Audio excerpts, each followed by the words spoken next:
আসসালামু আলাইকুম বন্ধুরা, তোমরা সবাই কেমন আছো? আশা করি আল্লাহর রহমতে তোমরা সবাই ভালো আছো। তো আমিও ভালো আছি। আমি রিমু ব্লগার্স। আজকে আমি শাপলা দিয়ে চিংড়ি মাছ ভাজি করব। শাপলাগুলো ছোট ছোট করে কেটে নিয়েছি। বাজার থেকে চিংড়ি মাছগুলো কিনে নিয়ে আসা হয়েছে। চিংড়ি মাছগুলো এখন আমি হাতেই কেটে নেব। যেহেতু আমি সবগুলো রান্না করব না, এখন আমি রান্না বসিয়ে দেব।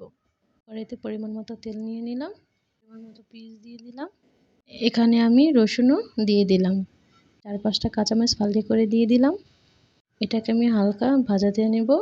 পিসটা লাল হয়ে গেছে। এখন এখানে পরিমাণ মতো পানিও দিয়ে দেব। পানি দেওয়া হয়ে গেছে।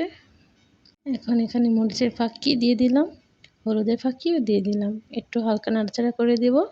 এখন আমি জিরা ফাঁকি দিয়ে দিলাম, পরিমাণ মতো লবণও দিয়ে দিলাম, আর দিয়ে দিলাম আদা রসুন বাটা।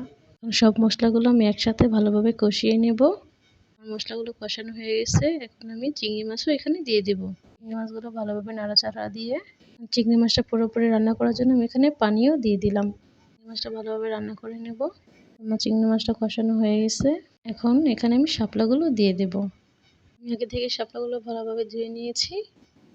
আগে থেকে শাপলাগুলোকে ভালোভাবে ধুয়ে নিয়েছি। এখন এটাকে আমি ঢাকনা দিয়ে ঢেকে দেব 5 মিনিটের জন্য। 5 মিনিট পর আমি আবার ফিরে আসলাম।